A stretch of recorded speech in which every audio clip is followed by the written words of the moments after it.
My name is Samantha Custer. I'm the Director of Policy Analysis at Aid Data, a research lab that tracks and analyzes financing for sustainable development. As the moderator for today's conversation, it's my pleasure to welcome you all. We're looking forward to a robust discussion with those in the room, but then also quite a few people that are joining on the live stream from around the world. We have a great lineup of speakers today that will each offer their own unique perspective on the challenges of detecting hotspots of poverty within countries and marshaling resources to ensure no one is left behind. Collectively, our panelists have worked for the governments of Bangladesh and the United States, as well as a wide range of international organizations, think tanks, and universities. They will draw upon their experiences working in multiple sectors, disciplines, and throughout the entire life cycle of development projects from upstream planning to downstream evaluation. I'll go ahead and introduce our panelists shortly, but first I wanted to briefly provide some context for our conversation today. Specifically, I'll draw out a couple of key insights from Aid Data's recent report, Beyond Tyranny of Averages, Development Progress from the Bottom Up. This was kind of the impetus for today's conversation. The international community has made great strides to reduce extreme poverty worldwide, but a worrying trend persists, as we know, rising inequality. Relying on national averages all too often masks hotspots of poverty that exist alongside pockets of affluence. Take India, for example, a lower middle-income country by the World Bank standards, but if you probe a little bit deeper, India's richest state of Goa has 7 times the per capita income of its poorest state of Bihar. Unfortunately, inequality within countries is not unique to India, nor to income poverty. Even as governments and their development partners want to leave no one behind, they will fall far short of that objective if they continue to evaluate progress from the top down. 5 years ago, Aid Data teamed up with USAID's Global Development Lab, Development Gateway, and over 90 civil society organizations, line industries, think tanks, and universities around the world to change the status quo. And to date, we've identified the precise geographic location of nearly 70,000 development projects worth over $1.2 trillion. The Beyond Tyranny of Averages report draws upon this data to assess 2 things: whether governments and their development partners are reaching the most vulnerable communities with their resources, and second, at the end of the day, what are the results for these communities in terms of improved development outcomes. We analyzed over 3,700 projects financed by more than 50 development partners between 1995 and 2014. And 3 key takeaways float to the surface that have substantial implications for us here today and for those that seek to fund, program, and evaluate development assistance. First, we see evidence that donors prioritize efficiency over equity in where they choose to direct their aid allocations at the subnational level. So in other words, they allocate a disproportionate amount of aid to wealthier areas with good infrastructure where more people can be more easily reached, as opposed to less accessible rural communities where aid is needed most. Second, we see that political expediency plays a role in allocation decisions. But it's also easier to game the system with some types of aid over others. We find that while Chinese development assistance disproportionately flows to the birth regions of national leaders, we do not see the same pattern for World Bank investments. One critical difference between these 2 actors may be China's policy of non-interference. Third, aid has mixed results on development outcomes at the local level. We see some positive evidence that aid helps local communities achieve modest improvements in health, education, water, and conservation. However, some types of aid actually may worsen local governance. For example, it can fuel corruption, undermine social trust, or provoke violent conflict. It is clear that if we want to translate the rhetoric of leave no one behind into reality, we must prioritize resources and attention to remedy these gaps, these pockets of poverty. Otherwise, we actually run the risk that development assistance may not only not address these gaps, but may unintentionally worsen or exacerbate inequality within countries, as less geographically favored communities struggle to access financing to advance their own development. In this report, we laid out several possible areas of focus, but we wanted to broaden the conversation, and that's why we are all here today. I want to, now with that in mind, I want to turn to introducing some of the rest of our panelists. I've asked them to think about preparing a couple of reflections for us from each of their own point of view, and then we'll open it up because we want to hear your reflections on your own experience, your questions, and we'll also react to each other. And essentially what we want to try to do is to shed light on how we overcome this challenge to spur inclusive growth and prosperity for all, and to really harness the subnational data revolution to do just that. So first, at the very end there, Salim Jahan is the director of the Human Development Report Office from the United Nations Development Program. Right next to me is Amanda Glassman, Chief Operating Officer and Senior Fellow for the Center for Global Development. Caroline Hyder, next to me here, is the Director General and Senior Vice President for Independent Evaluation at the World Bank Group. Kevin Croquet here is an economist with the Development Research Group at the World Bank. And then Brad Parks is my boss and also the Executive Director at AData for the College of William & Mary. So with that in mind, I wanted to actually start with you, Celine. I'll put you on the spot. So my question to you is that some would argue that the vision of Leave No One Behind in Agenda 2030 is more aspirational than achievable. And so, in your own words and based on your experience prior to the SDGs and also today, what do you think needs to change if we're serious about turning this rhetoric into reality, whether it's in how we mobilize resources, deliver services, or evaluate results? So, Celine, over to you. Thank you. I think I'll make two comments first before going into the question that you have asked. No one left behind. That can be a slogan, it can be rhetoric, it can also be a framing. And I think for us, for the development community, it's more of a framing tool. How you frame your aspirations, how you frame your plans, your resources, your actions. For politicians and others, it can be a rhetoric and a slogan. But for development practitioners, it's a framing tool. Let's look at it from that angle. The second point with regard to the no one left behind is that it also implies universalism. In a way, we can say development for everyone is basically the mirror image of no one left behind.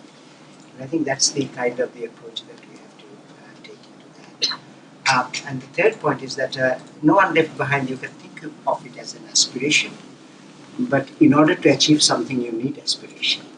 And unless you aspire big, you cannot achieve anything. I mean, you just maintain the status. That said, in my view, when I compare it with the MDGs and the issues before the SDGs, there are three things that are important. One is, before we go into actions, resources, evaluation, I think still we need some kind of a mapping of those who have been left behind. Which are the groups? Where do they live? Are they in the rural areas? Are they in the backward regions? We know some of the groups, we talk about some of the groups, but a proper mapping of those groups in any society or any country is very much needed before you take action. The second point is that when you look at those groups, you will always see, if we look at it from the perspective of inequality or equality, there are barriers to universalism. And I think it is very important to understand what those barriers are. I mean, if we categorize them, there may be four broader types of barriers, not exclusive, but maybe we can concentrate on those four.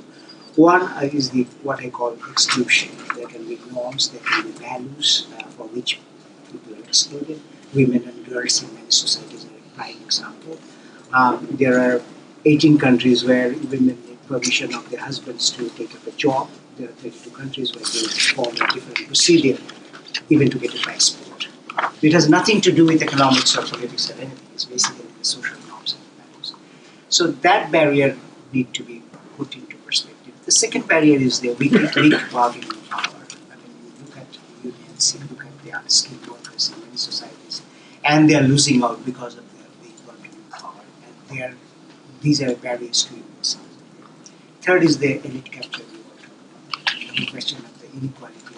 Oxford is here, and the report that Oxford has put forward, 8 billionaires of the world actually own as much as the wealth of the bottom 50% of the population, which means each billionaire is worth 462 million people. So that kind of inequality is also a barrier. And second, finally, the narrow self-identity. I mean, sometimes we try to take an identity and we think this is the supreme identity, this is the greatest identity.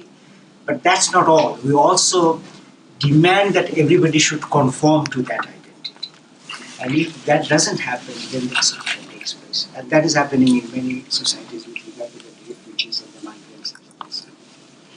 So the second point in terms of action is to understand the barriers and how they interact. Then the question is, once you know the mapping, once you know the barrier, where the barriers are, then you can decide what kind of actions do you need. If it is a social norm and a value, we all know that that is a different set of actions that we need. If it is more of a lack of resources or opportunities, then we also know that there you have to channel resources and opportunities to that. And in that context, sometimes we concentrate a lot on the whole question of inequality of income and inequality of wealth. But let us also understand that inequality is a multidimensional phenomenon. It is income and wealth and outcomes, of course, but it is also an issue of inequality in terms of opportunities, in terms of inputs also. So I think we have to look at from both sides there. And finally, once we have the different kind of options and the strategies there, then you have to give resources to that. And the resources will come from different sources. One is the domestic resource, of course. And there are many countries where there is the fiscal space to generate domestic resources for that. There can be a restructuring of expenditures in many developing countries. And then comes the external resources, which can complement, supplement the domestic efforts. But I think it is quite important to understand that the priorities, the strategies, the plans will have to be owned by the societies where we are talking about. The role of the external resources is that of the facilitator, but it should not take the driving seat, because we have seen that when it tries to do that, it actually misses the whole process. And then the third source of resources will also come from the NGOs. Now the NGOs and development practitioners working in NGOs are not only advocates of development, they are also service providers. There are many NGOs in different parts of the world who are very active in education sector, in health sector, in water sector, and I think it is important to bring those resources also in order to achieve the goals that we've set. And therefore the communities are also important. And my final point is that you cannot move forward unless you have a very honest, objective evaluation and assessment. What you have set yourself for, what kind of resources you have taken, what kind of actions you have taken, are they producing good results? And sometimes we are very much interested in having what we call good results, best results. But I think we learn more from the negative results, which did not work, why it did not work, where did we go wrong. So look at the positive ones, but look also at the negative examples and try to get lessons from there. And nowadays, the lessons cannot be only within the confine of a particular society, but there are platforms where we can actually learn from each other from different parts of the development. So I'll stop at that. Thank you so much, Salim. I think that you really provided a nice overview at kind of 50,000 foot level of what are some of the challenges of inequality, what are some of the barriers to inclusion, how do you start to help policymakers get a grasp on what that looks like at the national level, and what's the appropriate role of external and domestic resources to that challenge. So now with that, I want to move to Amanda.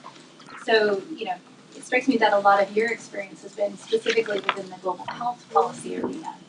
And so I wonder if you could, walk us through in that space, as domestic policymakers and international policymakers are trying to address the ecosystem that Salim laid out. They see the inequalities. They're trying to grapple with various trade-offs of how to use those resources. What do you see as the factors that enter into their decision-making, and whether the tools that they have available are truly fit for purpose?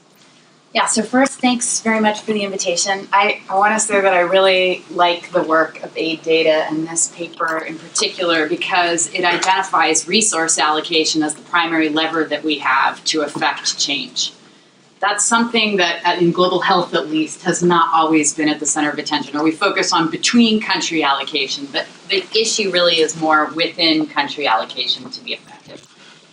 And I think, there's been benefit incidence analyses and results on domestic expenditure in many developing countries for a very long time, and they find something very similar to what we see in the aid data, right? Which is that you are concentrating resources where you have facilities, where the population is concentrated, and where demand is concentrated.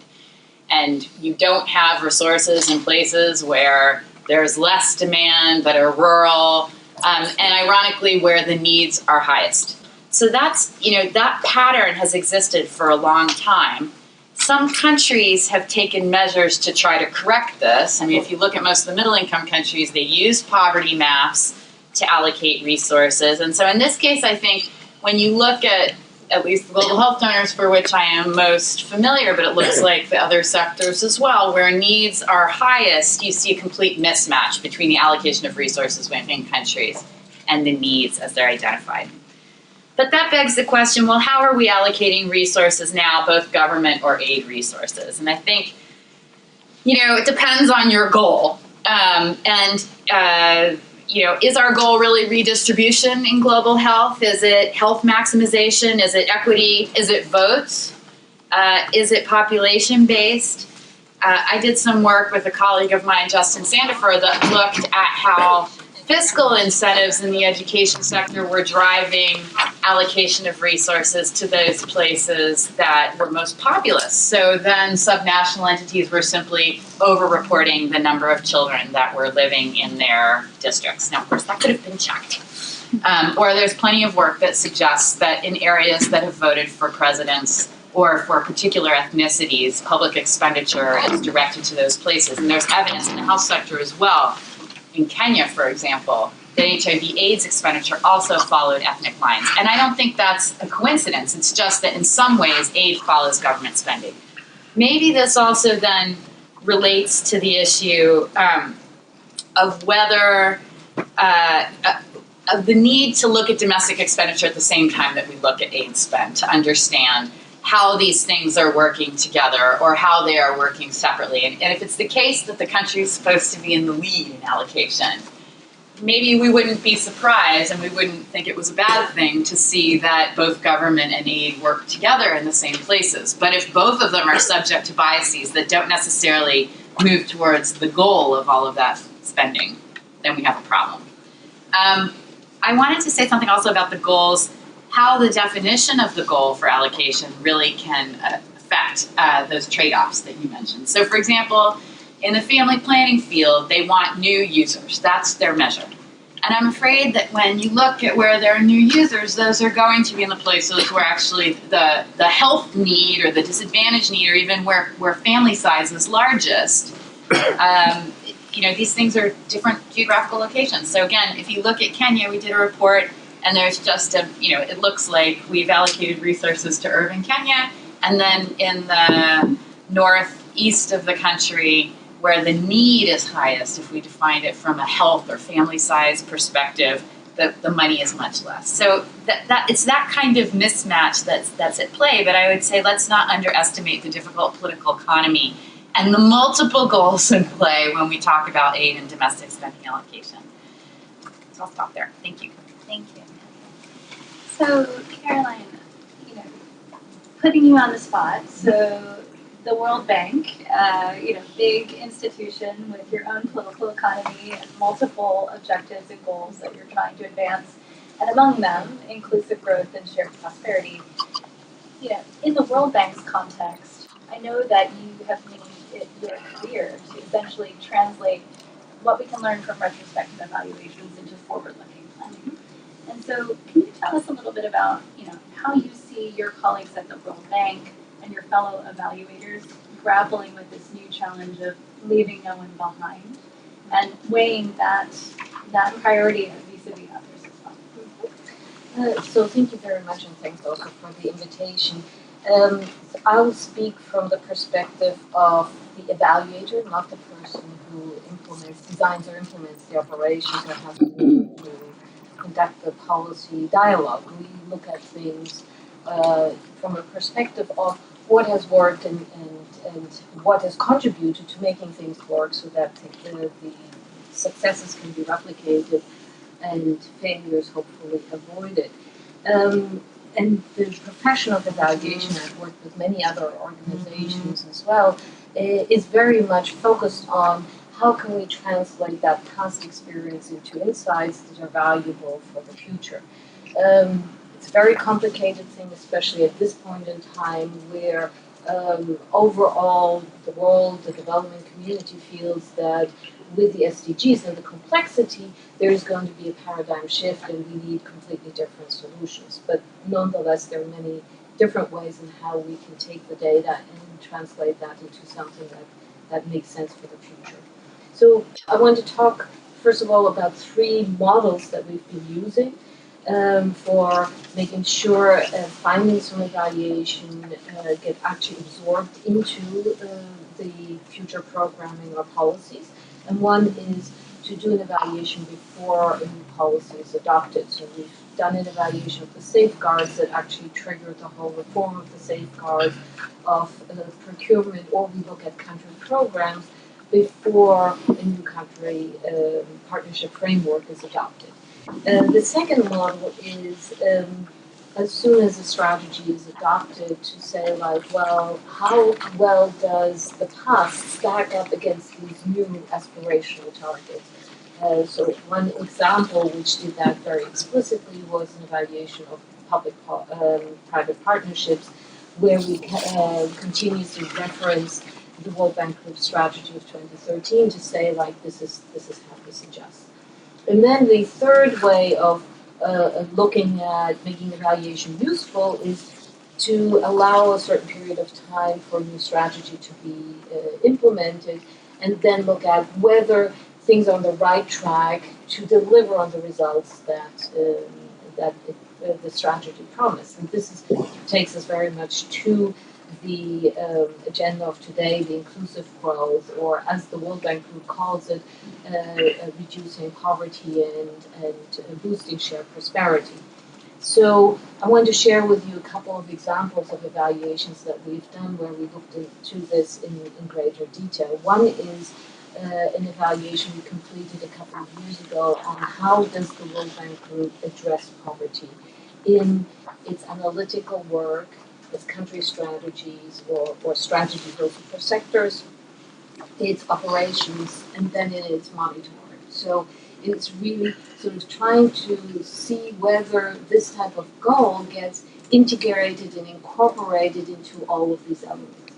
The overall finding, and I'll keep it at a very high level picture, is that we've seen examples where this has happened in each of these segments. So, for example, in countries where there's a high poverty incidence, you would see a country strategy that's very focused on poverty, right?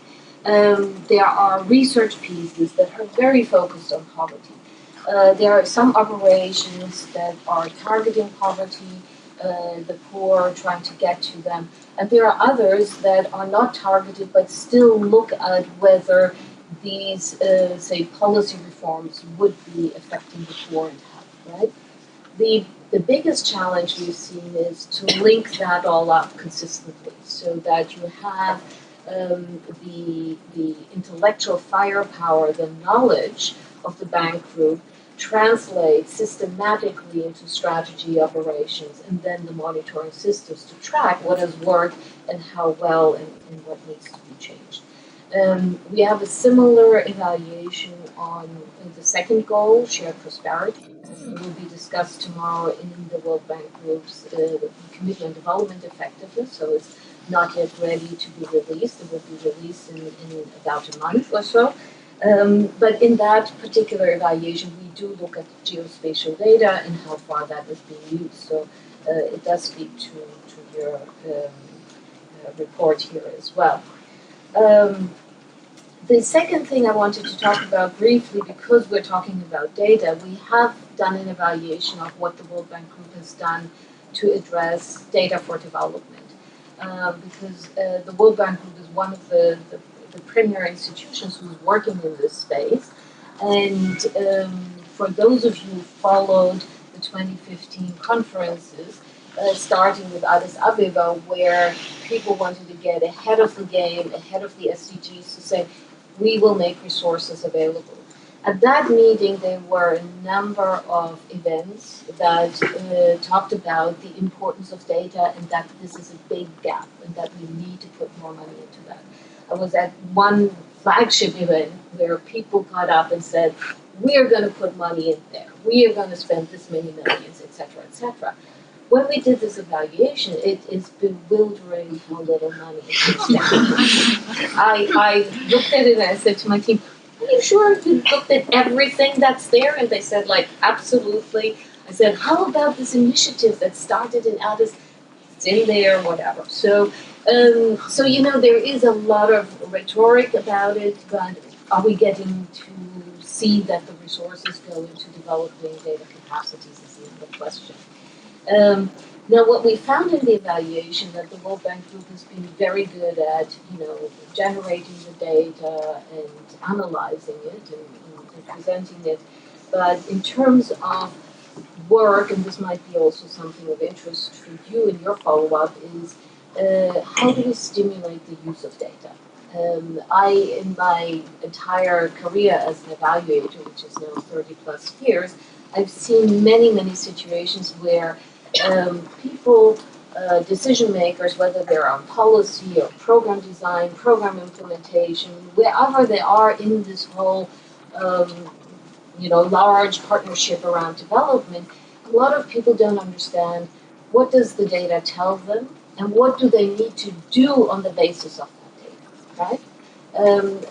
There have been many instances where people assume that better decisions could have been made, and that there is an ill intent in the decisions that are being made. But quite often it is virtually not understanding the data, in part because we present it in ways that people can't understand it, in part because you need to be educated, you need to understand how do you read data, how do you interpret that.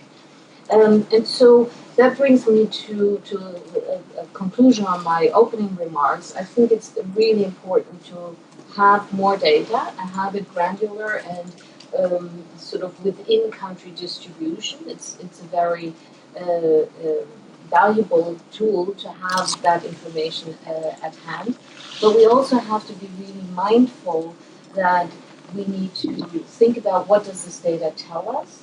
And then, as Celine was saying, what are the right pathways to actually help reduce poverty or boost shared prosperity? Because if we simply take data and no other information, Celine did a really great job on let's look at what are the key barriers. You might be channeling resources somewhere, but it doesn't necessarily remove the barriers. And so that's why I would always advocate, let's have data, not overkill, let's not sort of drown in data, but let's make sure that we use the data wisely in making informed decisions. Thank you, Caroline. So Kevin, you are an actual user of this geospatial data, I understand. You and your colleagues at the World Bank are doing a lot of evaluations of global development outcomes from the World Bank's projects. And I'm curious to hear your take. I think Caroline raised some very critical points that, the data is wonderful, but, is it making decision-making easier? Is it being used effectively? As you have tried to put this to work, in the context where you're working, what have you seen as the possibilities of this avalanche of hyperlocal data, and what are some of the limitations that you've experienced? Yeah, first of all, thanks for inviting me. I'm actually a William & Mary grad, but when I found out about AID data being based at William & Mary, nobody was doing applied development work when I was there, and I was very happy to follow this work and learn about it. So I fit in the World Bank, but in a sort of slightly more research-focused unit. It's called the Development Impact Evaluation Unit, and so we sit in the research group at the World Bank, and we work with World Bank operations mostly, and we try to help them sort of from the beginning build in a way of rolling out their project and also collecting data such that the project can be evaluated. Often this means using randomized controlled trials, but often other methods, quasi-experimental or non-experimental methods. And if I think about what these new sources of data have helped us do and sort of the strengths and limitations, I think I can sort of frame it through two sectors that I've worked on or have tried to use it in.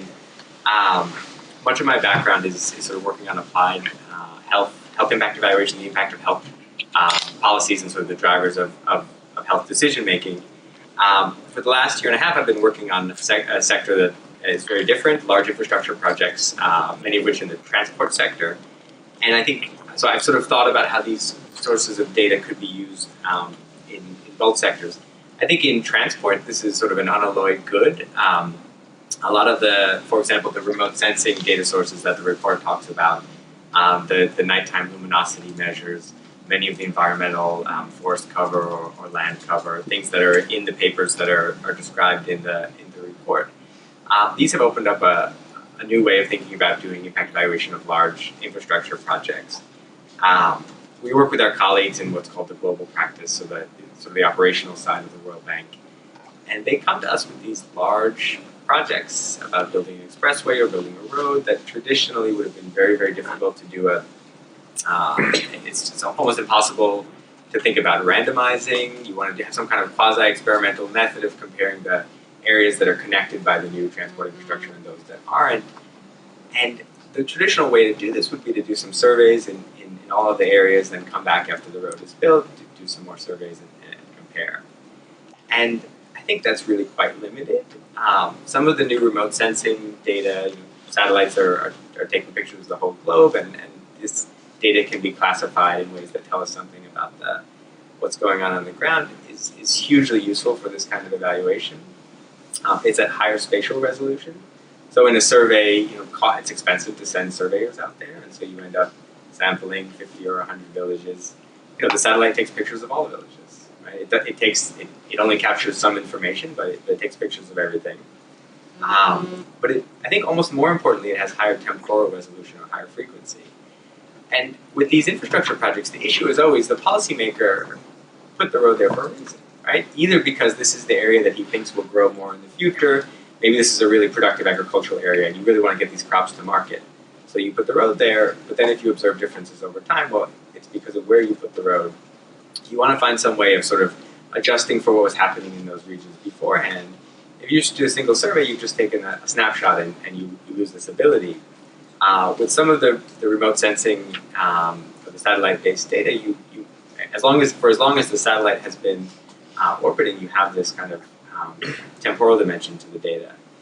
And so this is all fantastic. I think this has opened up different ways of thinking about evaluation, and it's really helping us.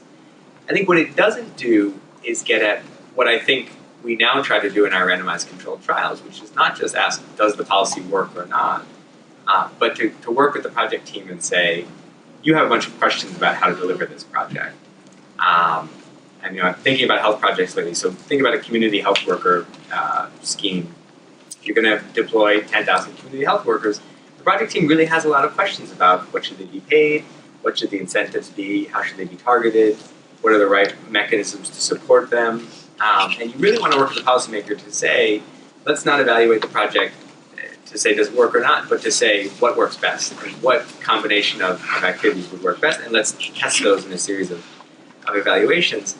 I think really what we get with the geospatial tools is the sort of binary yes/no, did it work, did it not work, and what's the magnitude. We lose this ability, I think, probably others have thought about this, but I think we lose the ability to test these mechanisms. So progress, but still limitations. If we move to health, I've sort of shifted back to this recently from a year of trying to learn about transport, and what I'm struck with as I think about how to bring new data sources into health impact evaluation, and also looking at some of the papers referenced in the report, I think they also make important gains. So geotagging all of the donor projects, hugely useful. I kept thinking, when I was working on my thesis, this is the kind of data that I always wish had existed and would have made life so much easier, I would have had such a better dissertation. But really what I would love is some kind of higher frequency, higher resolution health outcomes, right? So, from a sort of research, so the econometrician would say, you're giving me new variables on the right-hand side, but I want new variables on the left-hand side. I want outcomes. And obviously satellites are not going to capture that, but I think we need that. And I think that would really be a data revolution for health. You see this in other sectors. So I work with some East African education data where they have like a lower cost survey methodology based on the ASER project from India, where they've developed higher frequency, higher resolution basic literacy and numeracy data. We do something like that for health. Should we have more frequent and higher resolution DHSs? Obviously, ultimately, we want comprehensive and geocoded admin data, and that's the real goal. But what should we do in the meantime? So I think creativity would be, if I think about sort of the health space, I think getting more geocoded and spatial input data is great, but what could we do to have increased spatial and temporal resolution? So those are just some thoughts. Thank you so much, Kevin. So last but not least, Brad, so we've had a far-ranging discussion so far. We've looked at the challenges of defining and mapping inequality, the trade-offs in the ecosystem that decision makers face, the difficulty of translating data we already have into use, maybe some limitations that we see in terms of going beyond following where money is flowing, but then connecting the dots to results and outcomes. I'd be curious to hear from your perspective. You've worked both in the U.S. government and now at AData, working with many different types of organizations. What do you see as the current state of the art in terms of making these connection points between resources, results, decisions, and data? And where do you see the field moving in order to trigger this data revolution that Kevin mentioned? Yeah, so I think Kevin's kind of preamble is useful because I think over the last 10 years there had been this important discovery that nighttime light output, this remotely sensed measure, it's available for every square kilometer of the globe since 1992. It's really useful because it's highly correlated with many of the development outcomes that we care about, not just from a level standpoint, but from a trend standpoint. And so that temporal frequency and the spatial resolution is great. And dozens of studies have now been published by sort of leading development economists, showing this tight relationship between nighttime light and development outcomes. And we've also started to see this spillover from started with the development research community, and now it's not uncommon to see economists at the World Bank in project appraisal documents or evaluation documents, starting to use these data. But I think, the Achilles heel of the nighttime light data in particular is this so-called bottom coding problem, right? So it's a sensor, and that sensor, basically reads levels of luminosity from 0 to 63. So 63 would be New York City. It's lit up like a Christmas tree, and 0 is the middle of the bush. It's totally unlit. And the problem is, in those villages or those areas where there's a sensor reading of 0, meaning it's totally unlit, there are actually significant welfare dynamics, changes that are happening that simply cannot be detected by the sensor. So to answer Sam, your question about kind of how I see the state of the art changing, I think one of the most promising innovations that I've witnessed in the last 12 months is this new work by Marshall Burke and David Labelle at Stanford University. What they've really been trying to figure out is how do you crack this bottom coding problem, right? Because it costs a boatload to fund all these gold standard DHS and LSMS surveys, and we're never realistically, going to be able to fund them in as many places and as frequently as we would like to. So how do you sort of develop an accurate, inexpensive, scalable way of tracking things like consumption expenditure, asset wealth? And what they've done in this publication that just came out in Science is using daytime satellite imagery and basically training an algorithm with these gold standard household surveys to figure out what daytime satellite imagery features correlate with sort of development outcomes and changes in development outcomes. And so if we're trying to more effectively target and evaluate development programs with an eye towards leaving no one behind, I think this kind of work that Marshall and David have started is extremely important to be able to kind of detect these welfare changes amongst the very poorest of the poor.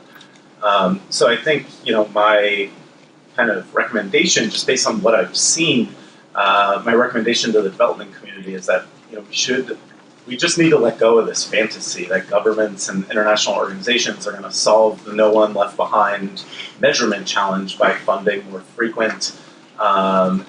more and more frequent gold standard surveys. I'm all for the surveys, but they are expensive. The Copenhagen Consensus put out a publication about a year ago, and their estimate was that in order to provide household survey data that would have been necessary to populate the sort of MDG database with annual observations for all the countries being tracked, the international community would have had to spend $27 billion on data and statistics. And we know from this IEG report, this is just not in the cards. It's not going to happen, right? So we need to... Probably shouldn't. Yeah, exactly. It probably shouldn't.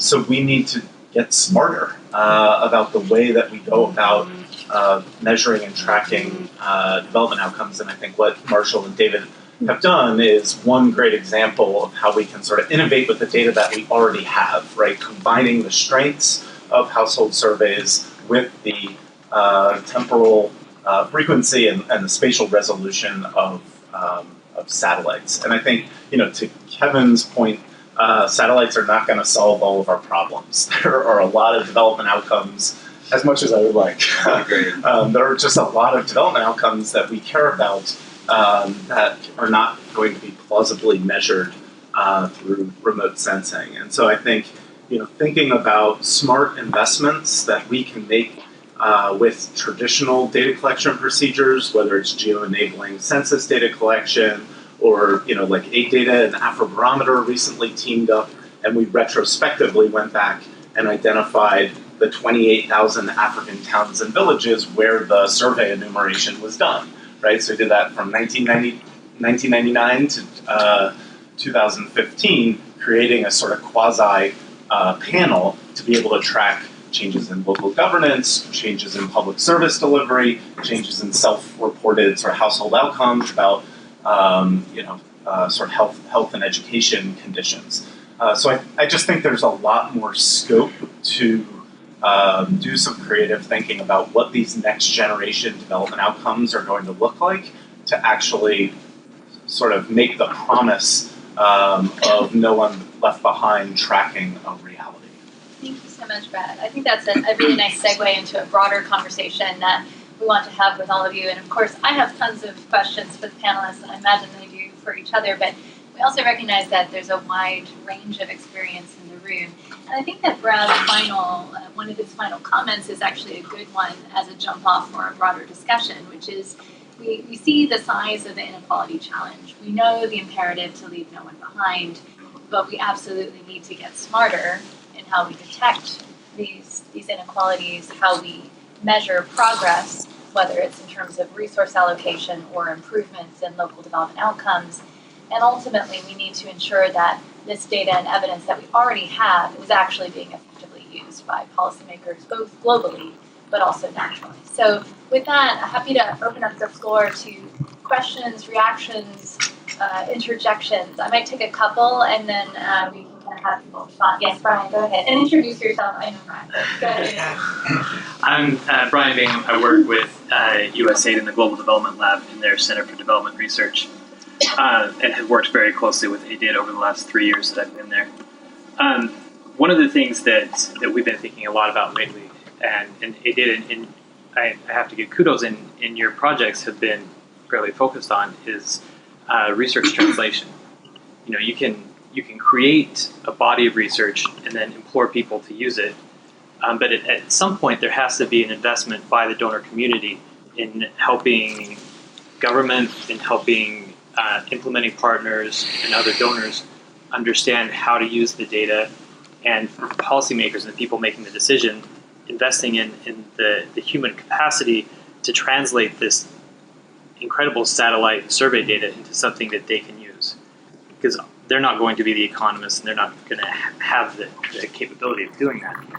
And Carolyn, you talked a lot about this, and so I was curious about your reactions in terms of the development community, and if when and if that shift in supporting that research translation is going to occur to the same level that it has in terms of the data generation. Okay, great question. Others, yes, please go ahead and introduce yourself. Yeah, I'm Zach Christensen with Development Initiatives. I guess I have a comment and a question. So just more generally, you referenced, Brad, the Copenhagen consensus estimates. There's also been other estimates that I was part of with a broader team, including the author of the Copenhagen estimate, which said that we could get pretty close to measuring a lot of the SDGs by just doubling aid to statistics, which is currently at like 0.3% of ODA overall.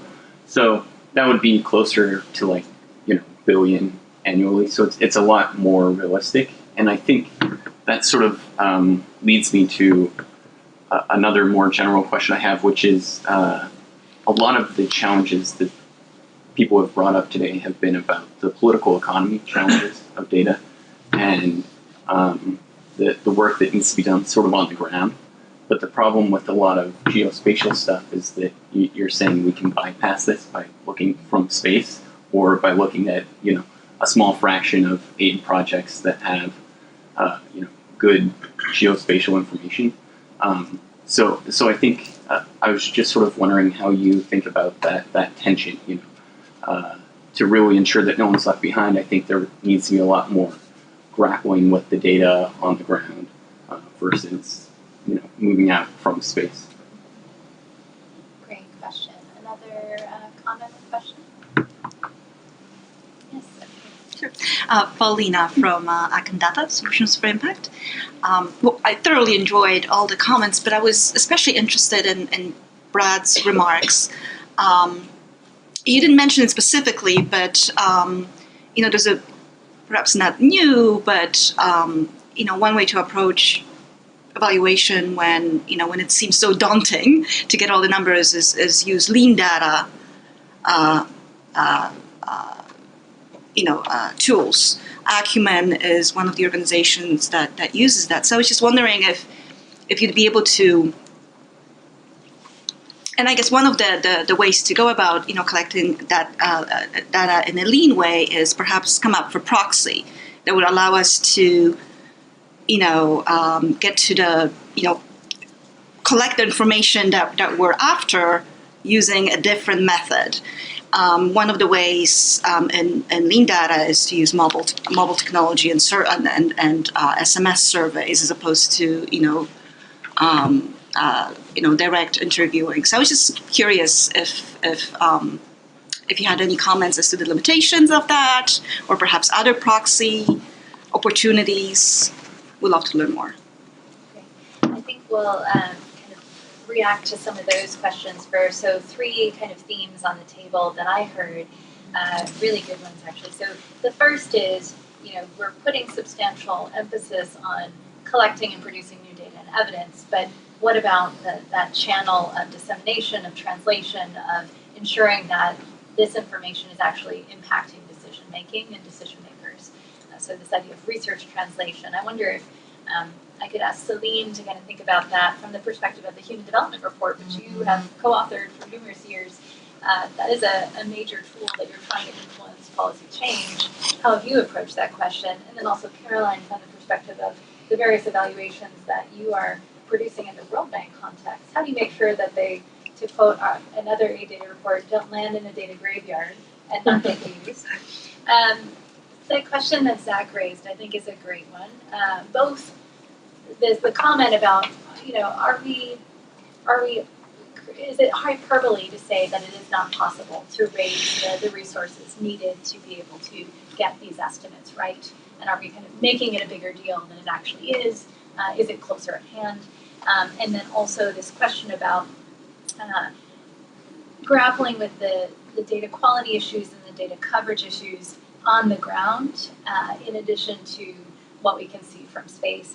I wonder if actually I might ask Kevin to think a little bit about that, and Amanda, from your different vantage points, Kevin actually trying to, deal with government officials that are quite interested in surveys still, as well as this geospatial stuff, and then Amanda from the perspective of looking at stats capacity in countries as well as working in the health space.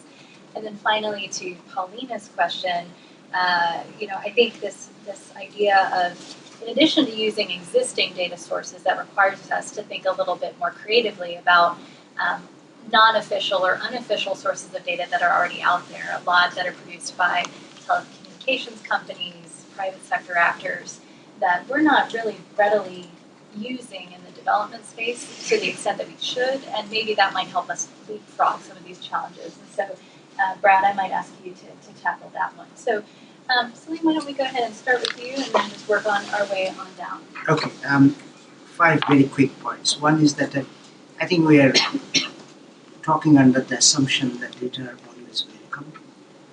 Data can reveal, but data can also conceal. And in many developing countries, the governments are not very much interested in revealing what is the truth, rather than concealing what it is. And that's what we face with regard to the Human Development Index and other comprehensive indices.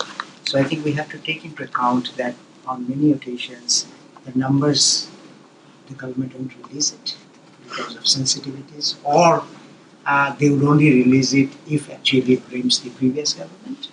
That always happens. So the data also has a political economy to it. It's not pure numbers or pure outcomes, but there's a political economy. We have to take that into account. Second, when we try to relate the data to policies, to evidence, to decision making, there's also the issue of data literacy. In many countries, the importance of data in order to inform and influence the policy making is not always well understood by the politicians or the policy makers. I think that is one area where the international community can actually help. And from our perspective, we always try to impress upon the governments and the policy makers that here are numbers which would actually empower you rather than disempower you if you can use it positively. So data is not to name and shame, but data is actually to provide the kind of the guidance that you can have in terms of policy making. Third, relating to the theme of your report, I think it's very important that you have the beyond averages.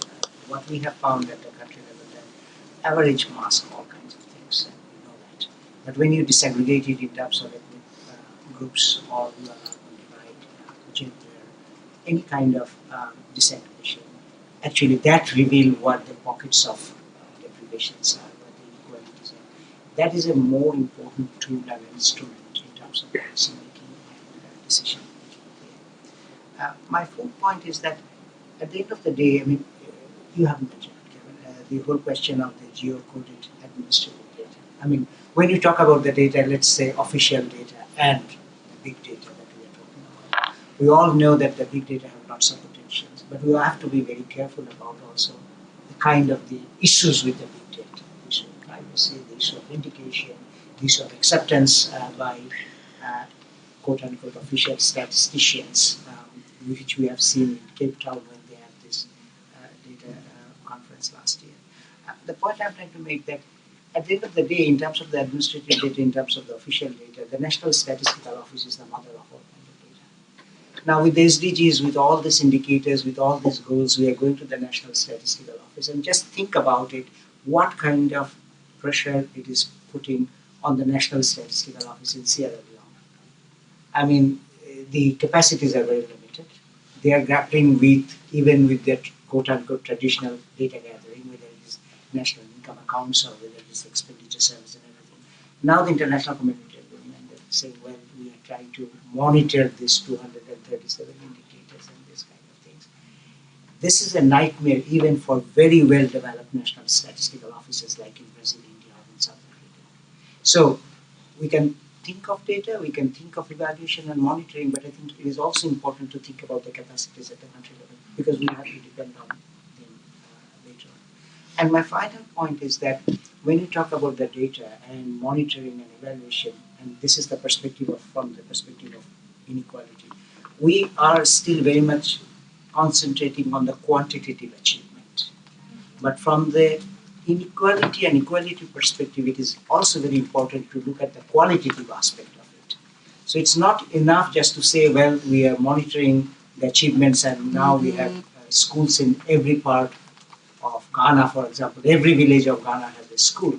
But the question is, the school in the rural areas, are they at par with the school in urban areas? And the school in the rural areas, are they teaching and the learning of students there, are they at par with the schools in urban areas? Because that is an implication of inequality. In terms of quantity, you are providing them with quote-unquote equal opportunities. But in terms of the outcomes and what they're learning, there is an inequality there.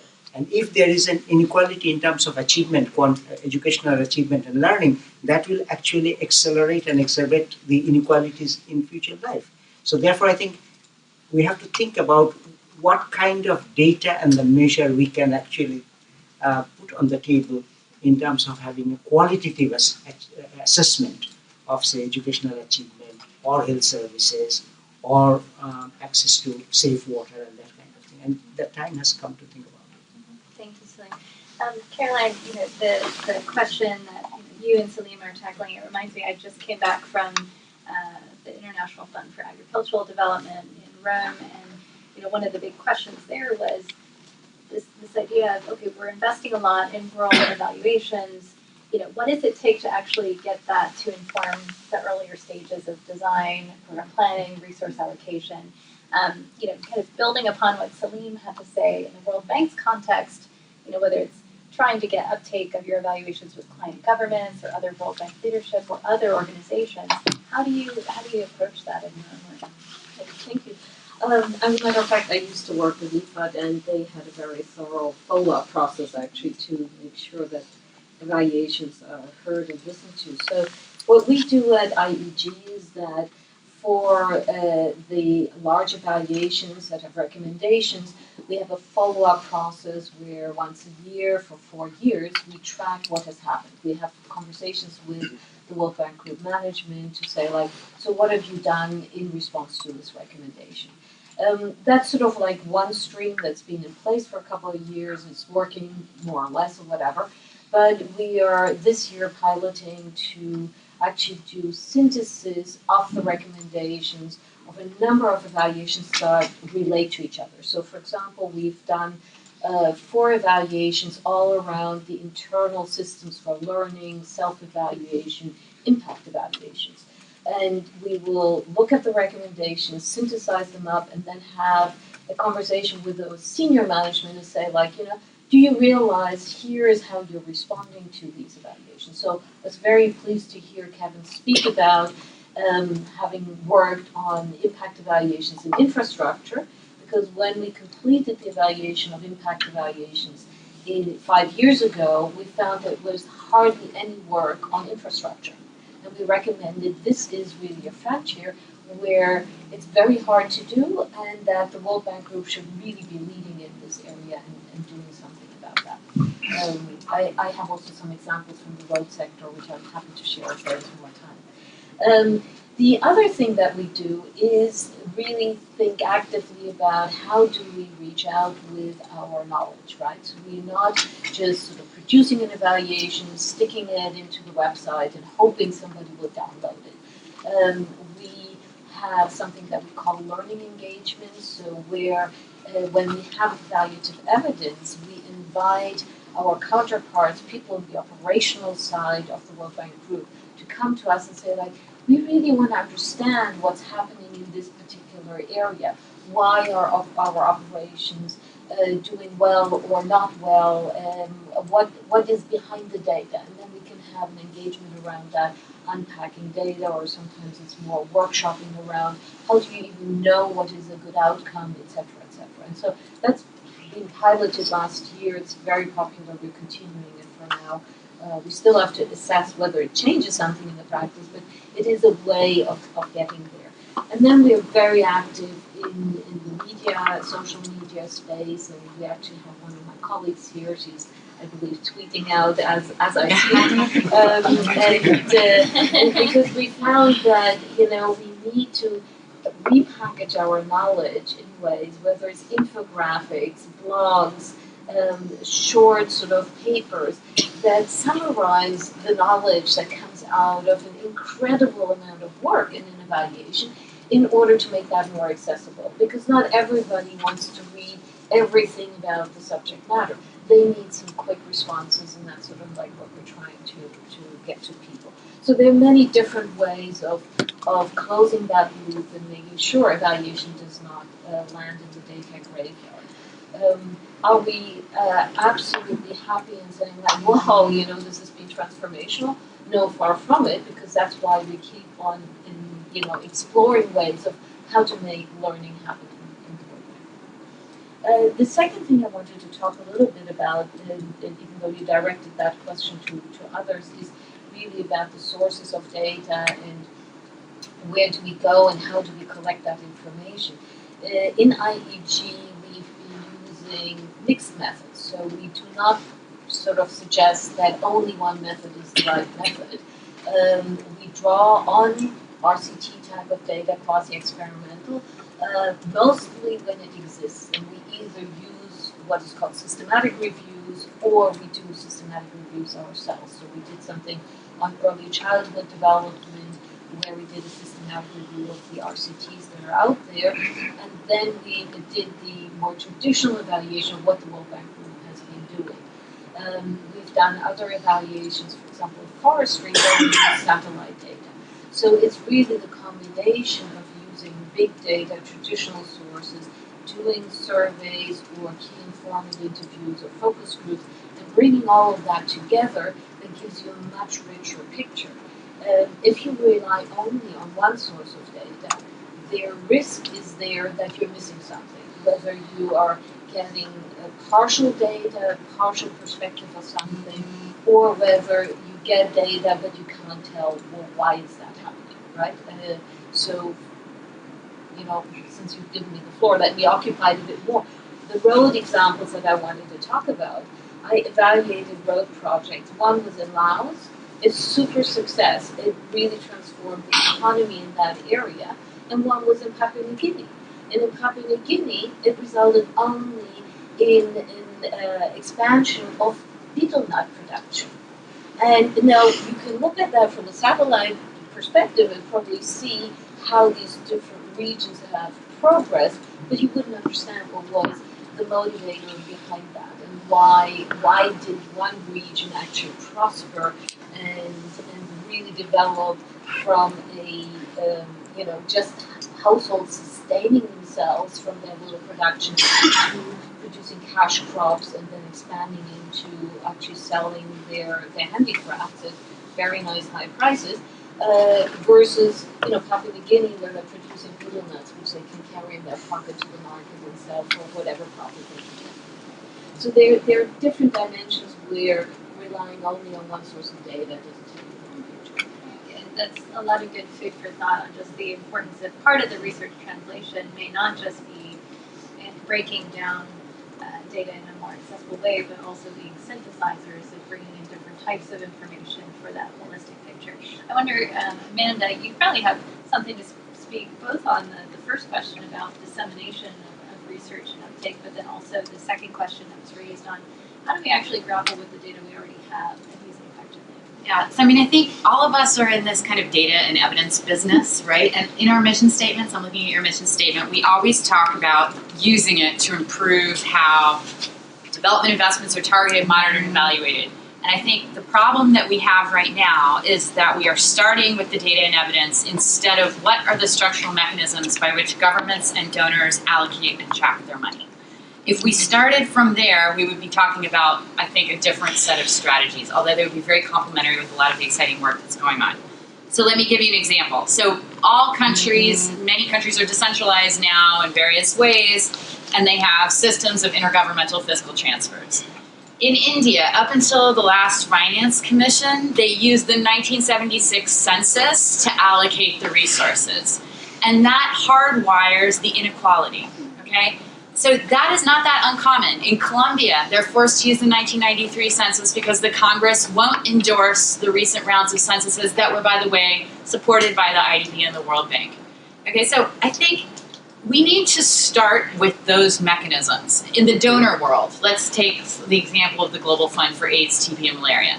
There's something called a country coordinating mechanism. They are the ones that decide the allocation amongst recipient partners, implementing partners, and amongst geographical regions. as far as I know, they have never used any evidence like the ones we're talking about, with the exception of some like epi hotspots mapping work that's out there, to design their proposals. And then the technical review panel sitting in Geneva that reviews those things and makes recommendations to the board does not use that evidence either. They are not people who know about this evidence. They are specialists in disease areas, and that's fine. But that means, economists aren't part of that. They're unaware of this, like these very standard processes. Now, I think probably the answer is that public financial management and fiscal people need to be engaged, and we need to be thinking about our evidence and data work as an input into those processes. We need to be engaged in those processes. All of our products should go to those decision makers. Many times we don't even know the identity of those decision makers. So I think this is a kind of structural problem and a difficulty that I have in my own work, so I put it out there. Then I think the second point is, there's a little bit of a craziness that we're measuring progress from space, but on the other hand, the administrative data is a disaster, and we're like, it's a stopgap measure. It's really important. I think it's transformative for these global tracking efforts, but I think we should recognize that we should more systematically support the national statistical offices and the administrative data, because this is very boring, excruciating, long-term work. We are not giving money. Aid is not giving money to those organizations and to that use in a constructive way at this time. We are financing millions of small-scale impact evaluations, and we do not provide budget support to NSOs. And so as a result, we see consumer price indices developed in a way that's not great, or we can't get good numbers on education enrollment or the vaccination rate or births and deaths. I mean, just the basics. Let's fund to get the basics done. I mean, we made a recommendation in a previous working group that we should do a kind of performance-based contract with the national statistical system, of which the NSO is usually the leader, but not the only part, to make commitments about more timely, more accurate, more complete administrative data. And it should be good money to them. It should be budget support, which is also unpopular. But if we were measuring against performance and releasing tranches based on that, maybe we'd get better outcomes. I've had very little traction with these ideas, and I think I would love to know why. I have theories, but I think it's hard to get organizations to support that kind of support. They prefer the space stuff. They prefer the gadgets, and I love gadgets and space too. But I think we need to do a little bit of both to get to where we need to go. Kevin, you were telling me previously, well, I'd like you to kind of reflect on this conversation broadly, partly because you are one of the economists that Amanda picked on just now. But ignore that. But I know that you work very closely with client governments on the ground. There's a broad interest in using multiple different types of data, but perhaps confusion about what the different rules might be, what the gaps are, even some distrust for what you might actually derive from some of these things. How do you kind of weigh in on this topic? Yes, I should say, first of all, so I'm actually a political scientist, but I've stopped. But my title at the World Bank is economist, because there's apparently no title for political science, and I've stopped correcting people. If I try to explain, they immediately get bored halfway through me, and okay, you can be an economist. But I would say, so my sort of reflection on a couple of these comments, I think, is, so an anecdote from this ongoing work in Ethiopia, which I mentioned before, sort of highlights, I think, both the sort of strengths and weaknesses, and maybe also the complementarities of these two kinds of data. I was handed this task of developing an evaluation strategy for this program of transport investment, and we started looking at it, and given what it would cost to do a kind of traditional impact evaluation, pretty quickly we thought these geospatial tools could help and would be lower cost. We thought that our client would be very excited that we weren't asking for hundreds of thousands of dollars for surveys. We thought it could allow us to look at the general equilibrium effect, so as activity is reallocated across space in response to these investments. So we were very proud of ourselves. We developed this proposal. We presented it, and at the end they said, "This is great, but when are you going to tell us that we should go do the surveys?" And we should, because what do you think? The satellites, you're going to take a picture, but Brad's thing about the bottom coding was exactly what they were saying. Like, look, in these communities, things are happening. There are no lights. They're not connected to the grid, and I think what we ended up coming to was something that maybe reflects a little bit of the particularity of Ethiopia, but also I think the relative strengths and weaknesses of these two methods, which was that I think everybody saw there was some value and actually a lot of value in these methods, but Ethiopia has an unusually, I think, strong central statistics agency, and they've been funding annual, so all manufacturing firms above 10 employees, they have a census, not a survey, an annual census. That's hugely valuable. And so we had to get somebody that could geocode those locations, but that's doable now, and so we could use that data. They've also been investing in agricultural sample stuff, so a large annual agricultural sample survey. So I think they've been doing this, of course there's some donor support, but I think it's because they see this as valuable. They have a set of goals in terms of increasing manufacturing and attraction of FDI, and so they've been investing in statistics and I think other partners as well. So we ended up coming up with a design that in some ways, was more technically feasible for some of the reasons we've discussed before using the geospatial data, but it's actually much better because they've been investing in the Central Statistics Agency, and there's a living standards measurement survey with very detailed agricultural models that has been donor funded, I think. And these things all come together to allow you to do a much better evaluation than you could with one or the other. On the take-up side, it's I think my experience and probably my group's experience more generally that take-up never happens unless you involve the team from the beginning of the study. If you show up at the end and give me a report, people will say that they will use it, but very frequently they won't, and why should they? But if they've been involved in the study design, as we often do because we work with bank projects, that's a loan that goes to a country. Everything that has to be done in evaluation has to be, the country has to be on board. It's their money, right? And that means we work with project implementation units, and that means things sometimes go slower, but they go with the ministry involved. I think it's also the case in other experiences that I've had in the health sector that if you really want take-up and capacity, you have to spend money on these longer-term investments. I often think about sort of work I did earlier in the Tanzanian health sector where there was a sort of very long period of engagement by International Center for Public Health, some donors supporting demographic and sentinel surveillance. And this was not tied to any kind of short-term goal, but they ended up training a sort of large number of epidemiologists who knew how to use this data. And then those policymakers or those PhD students could become ministry employees and ministers. And those are unattractive in some ways for donors, but I would agree with Amanda that those are really critical investments for research take-up. Great. Brad, I'm going to come back to you in just a moment, but I wanted to check again, hearing some of these provocative responses from folks here.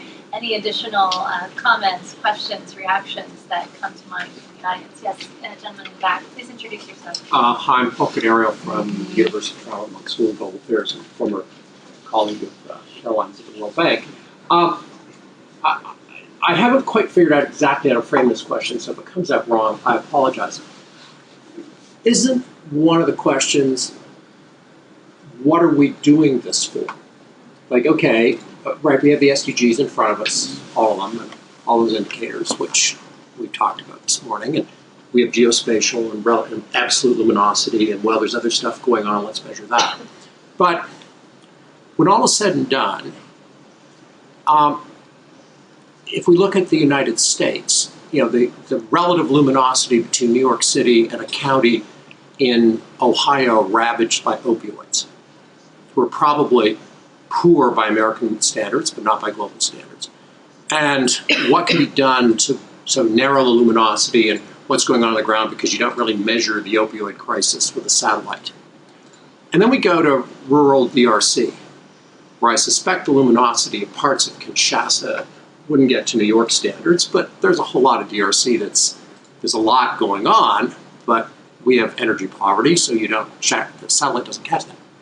When we measure the world's success in the MDGs and the contribution of donors and scholars and philanthropists and official aid, what lever will have turned on the most lights? Like, where should we, from what we know now, where should we be putting our money? We're saying by 2030, the whole aid finance landscape has changed, and since it's going to change, why don't we aim for what it's changing at and decide what we should be encouraging and where we should be investing in national statistical capacity, which is everywhere, but also in better data in the areas that we, the world, think is the most important, whether it's opioid users in Ohio or whether it's poor women farmers in DRC who shouldn't be have it happening to them what's happening to them because of resource exploitation. And I guess that sort of preference curve would be something we maybe should keep in mind. Great question. I'm Aria with Oxfam, and I work on aid transparency issues and some other issues. Kind of this whole idea of use, I feel like it's a problem not just in country, and to kind of, I'm going to adapt my question based on what was just said. You know, there's this, you have this Ethiopia example where they're actually investing and have this kind of political will, the data is important, we want to collect this. And I don't feel like I see that in NGOs that are, US based, that this is important.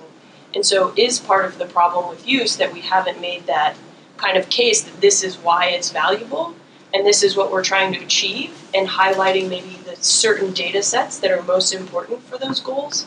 And if we haven't done that, what can we do to do that so that we can increase the political kind of capital behind using data, and both in collecting and using it for decision-making evaluations, ensuring that people aren't left behind. Great comment and question. Any final questions, reactions before I go back? Okay. So we're going to do a speed round now, starting with Brad, since you didn't get to go the first time around. So as a reminder, Paulina asked the great question about how do we take full advantage of all of the different sources of data out there, particularly some of the exciting things coming from the private sector on local surveys, and does that help us kind of leapfrog some things by using this readily available data? Just to recap for the other panelists too, these two great questions. So for Paul, I liked the way that you ultimately phrased it, which is, what lever will have turned on the most lights at the end of the day? And I would say that's kind of the economic efficiency argument, that, if you are a donor, you have scarce resources, or a government, you have scarce resources, you're trying to do the most possible good with what you have, where do you deploy those resources? It's a very reasonable argument. And then the question from Aria, have we actually made a sufficiently good case yet for the value of all of this data, and what are some of the ways that we might do that more effectively? So I'll invite the panelists to actually respond to any or all of those questions, but in a speed round format. So starting with you, Brett. Okay, I'll go really fast, and I'm very eager to answer the political economy question very briefly. So I think I am actually very much kind of on board with what Amanda and Kevin were saying about the satellite measurements and the sort of on-the-ground measurements being mostly complements rather than substitutes. And I think having this kind of independent measurement in the presence of weak national statistical systems, whether it's from surveys or satellites or whatever, is extremely valuable. So one thing that we haven't put on the table yet is that a lot of these measurement innovations have happened contemporaneously with a shift in the development policy community towards results-based financing.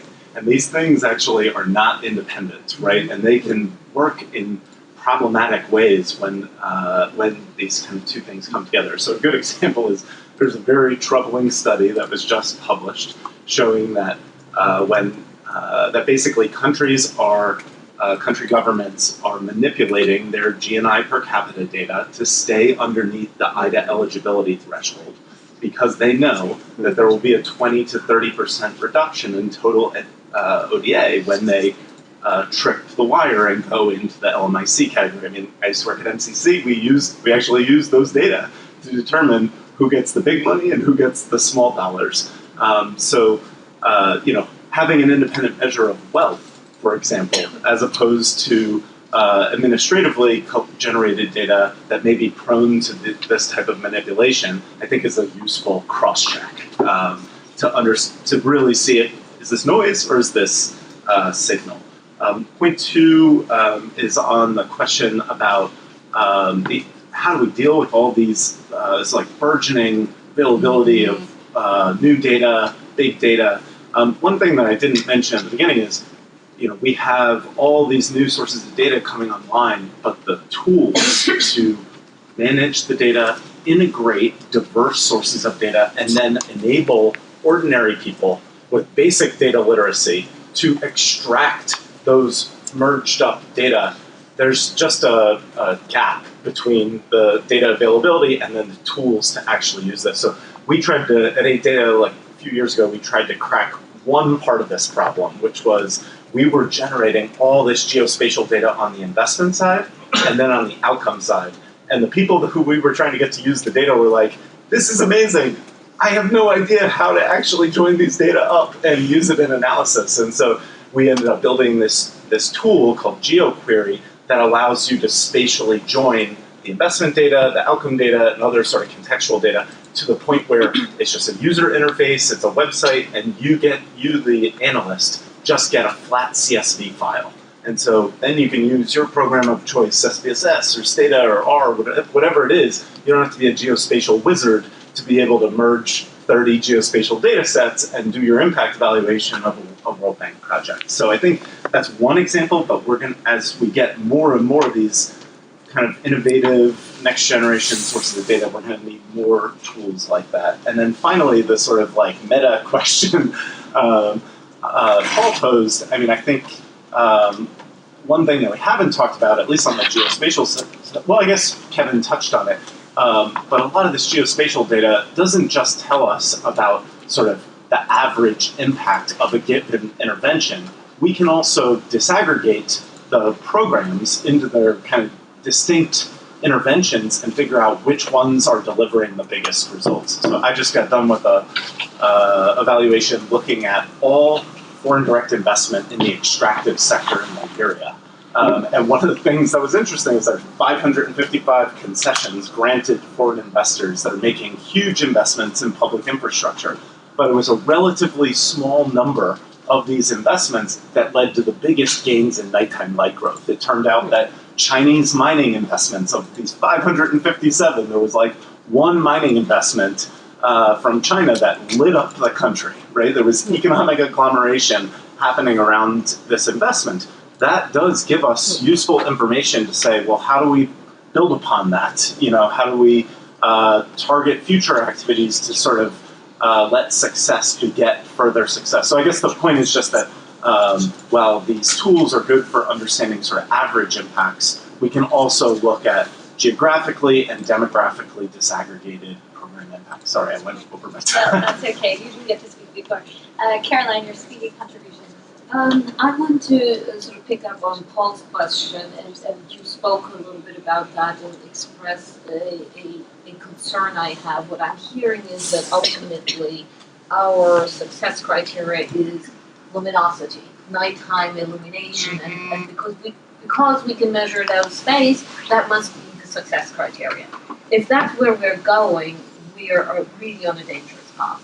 This would be really totally undermining what the SDGs are about. I think in order to determine where one would need to invest, one can't do that at a global level. Each country has different challenges. And in addition, one has to look at the SDGs and their interrelationship. What I see as the second major risk is that each SDG has a champion. So, there are institutions that are investing in access to electricity, others access to water, etc., etc. And so there are some that complement each other and really sort of support a synergistic higher result. And then there are others that are competing for resources. And just by adding sustainable to the goal, it doesn't necessarily mean that that will actually happen. There have to be discussions about the trade-offs of, like, how do we achieve the higher value added than what you would do if you're pursuing each of these goals separately. And this has to really happen at the country level and probably in large countries at subnational level, where you look at in this state of India or that particular region of Brazil, here is the complex interplay of these different SDGs and the best possible set of investments would be in these areas, sectors, or what have you, in order to lift that region or that country?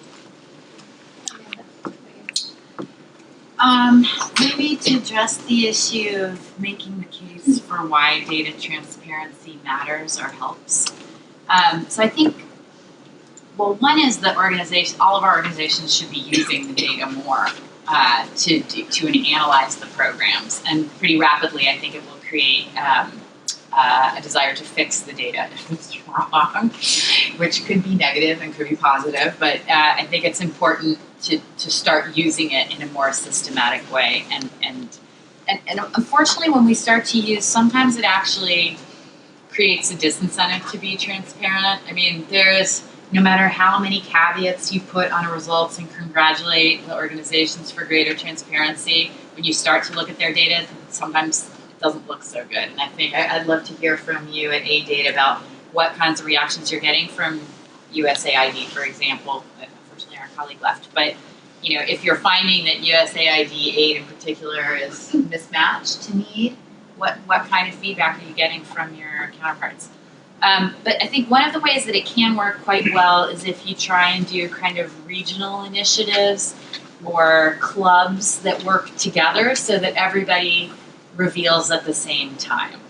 And there might be, some then will look good on some measures and others will look better on others, and maybe that is a safer way to do it.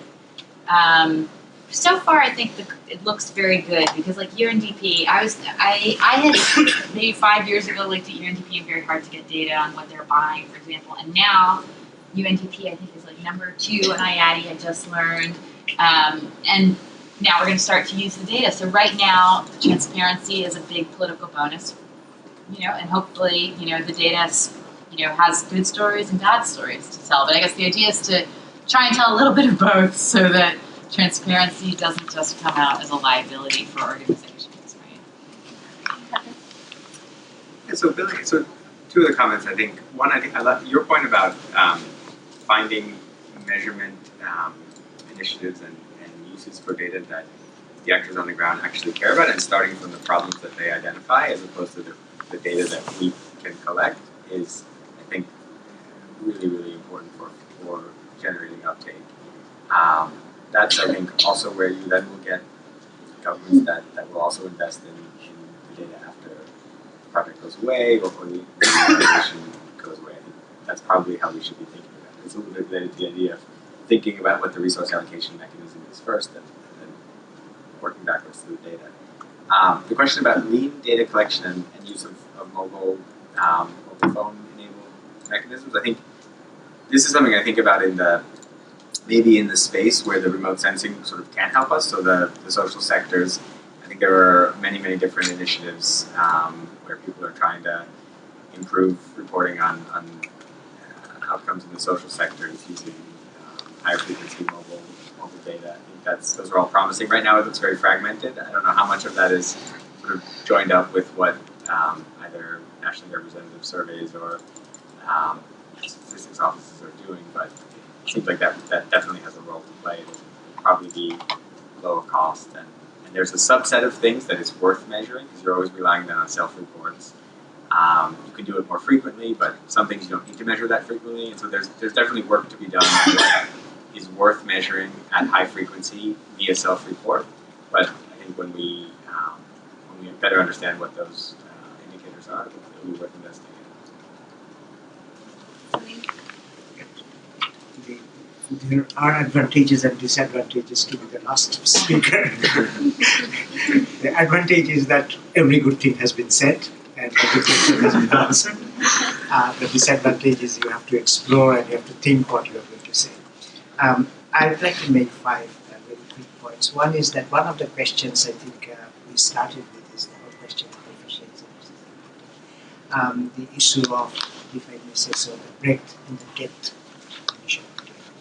I think if we talk about the SDGs and no one left behind, granted there is a trade-off, I don't think we can escape the issue of measuring the depth of poverty, because we are committed to at least aspirationally living poverty. So I think we have to focus on that. The second point is in every country where I have worked and have seen, there are lots of data on economic force, but it is the social data which are lacking. You have social data lacking on the indicators. You have lagged data where the lag between the calendar year and the data availability is about 3, 4, 5 years in many cases. So in many cases, I think we have to focus on the question of the social data there. Third, I know that the whole question of the data mobilization and the data work is a big work, and I don't think it can be left to one entity. The government, the statistical office, the aid community, the NGOs, academia and research in certain cases.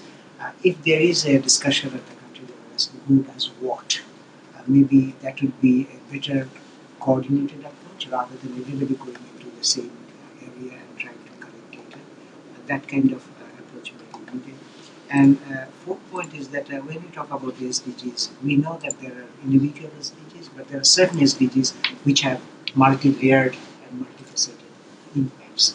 And maybe at the country level, one can decide which are the SDGs which have a lot of multi-layered and multifaceted impacts on other SDGs. Let's identify them and try to focus on them and try to get data on them. And by doing it, you are also trying to cover the other SDGs that you have to think about. And finally, those of us who are working in various areas of data, sometimes it seems to me that we are taking our own path, but without knowing that somebody else is also doing it.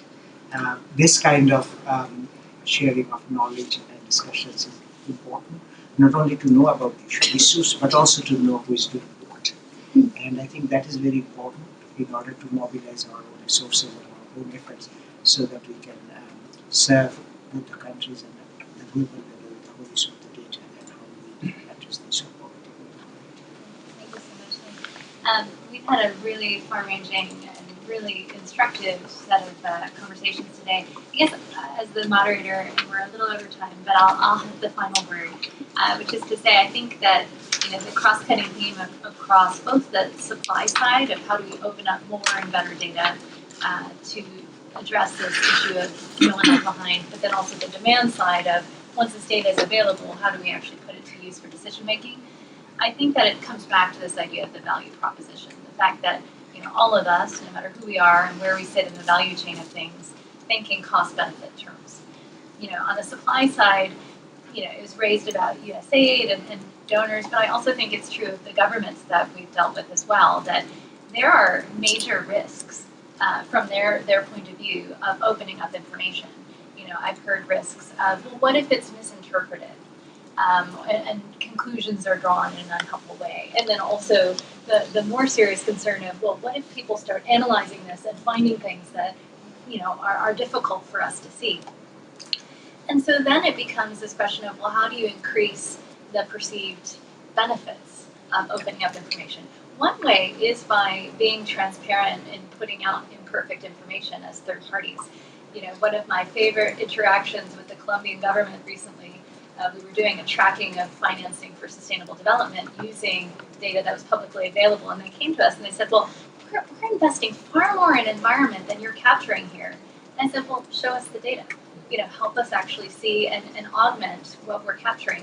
We're seeing a similar kind of reaction from the Chinese government because we're starting to track, or we have been attempting to track their official financing abroad, and of course they have their own views on what they think the official record is. And so I think partly as third-party organizations are opening up some information, that invites interest among official sources of data to correct or augment the record. I also think that too, threading the needle with making sure that the analysis and the insights that we're deriving from this information is useful to decision makers, even more and above the cost of putting it out there, I think is critical to turning the tide. And then when it comes to use, a lot of people have addressed this, that, it's not enough to just have done the analysis of geospatial data or survey information, but to say, okay, how is this adding value in a way that we couldn't have done before this information was available? And is it worth the pain of me having to understand new information in a new form that I think I'll get enough out of this to make it worth my while. And I think that's the challenge that data faces, and part of the reason why we wrote this report was to start that conversation. But I imagine that we'll all have to figure that out together. So thank you again. Let's give our panelists